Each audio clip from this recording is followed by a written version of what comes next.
আজ আরামবাগ লোকসভা কেন্দ্রের বিজেপি প্রার্থী অরূপ কান্তি দিগারের সমর্থনে প্রচারে যোগদান করলেন অভিনেতা রুদ্রনীল ঘোষ। এদিন গোঘাটের বিভিন্ন অঞ্চলে প্রচার সারেন তারা। উপস্থিত ছিলেন আরামবাগ লোকসভা কেন্দ্রের বিজেপি প্রার্থী অরূপ কান্তি দিগার সহ অন্যান্য বিজেপির নেতাকর্মীরা। এদিন তিনি সাংবাদিকদের মুখোমুখি হয়ে রাজ্য পুলিশকে ও মমতা সরকারকে চরমভাবে কটাক্ষ করেন। তিনি বলেন, মানুষ পরিত্রাণ চাইছে সরকার থেকে ও পুলিশ প্রশাসনকে চটি চাটা পুলিশ বলে কটাক্ষ করেন। পাশাপাশি এদিন তার মুখে সন্দেশখালি নিয়েও মন্তব্য করতে শোনা যায়। এদিন সাংবাদিকদের সামনাসামনি হয়ে তিনি কি জানালেন ওনার কাছ থেকে শুনবো বিস্তারিত।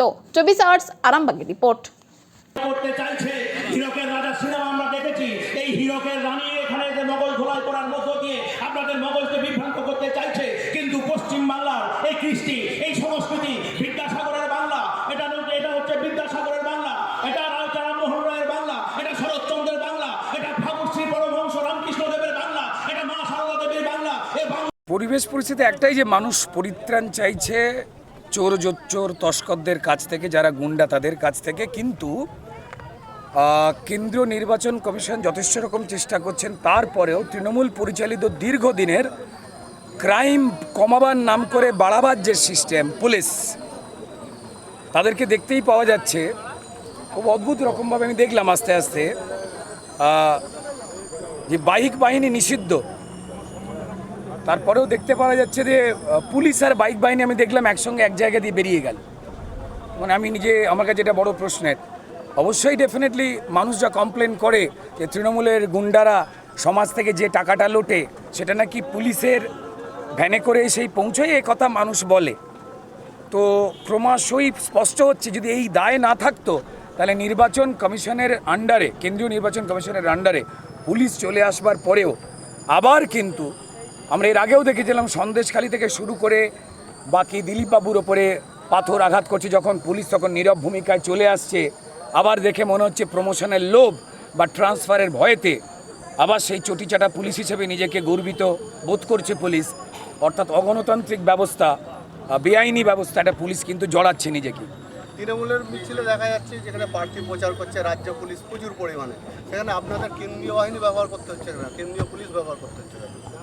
কেন্দ্রীয় পুলিশ কি নিরাপত্তার অভাব বোধ করছেন আরামবাগের মতো হট সিটে, নাকি রাজ্য পুলিশ আপনাদের দিচ্ছে না? না, প্রথম কথা হচ্ছে, দেখুন, সেটা হচ্ছে তৃণমূলের নেতারাই অন্য তৃণমূলের নেতাদের থেকে এবং তৃণমূলের ভোটারদের থেকে আতঙ্কে ভুগছেন। যে কোনো মানুষ ওদের না ভালো মন্দ কিছু একটা করে দেয়। ওরা বুঝে গেছে শেষ টার্মের দিকে যাচ্ছে। বাড়ির লোকেরাই, এক মণ্ডলের নেতারাই, এক ওয়ার্ডের নেতারাই অন্য আরেকজনকে মেরে লাস্টবারের মতো পঞ্চায়েত বা কর্পোরেশন, এমএলএ, এমপি হতে চাই এখানে দাঁড়িয়েছে। সন্দেশখালী নিয়ে কি? দেখুন, সন্দেশখালী নিয়ে আবার প্রমাণ হয়ে গেল যে মমতা বন্দ্যোপাধ্যায় এবং তার দলবল যা যা নাটক করে সারা সন্দেশখালী মা বোনেদের চোখের জল যে মিথ্যে বলবার চেষ্টা করেছিলেন। বিধানসভায় দাঁড়িয়ে মুখ্যমন্ত্রী দুর্ভাগ্যজনকভাবে শেখ শাহজাহানের পক্ষে কথা বলেছিলেন এবং সন্দেশখালীর প্রত্যেকটা মা বোন, আদিবাসী মা বোন, তাদেরকেও ছোট করে যখন কথা বলেছিলেন, আজকে সেই জবাব কিন্তু সন্দেশখালী দিয়ে দিচ্ছে আবার ঘুরে। সন্দেশখালীর আবার মায়েরা নিগৃহীতা হয়েছেন, বাড়ি থেকে টেনে নিয়ে আবার যাওয়া হচ্ছিল, আবার আজকে এফআইআর হলো।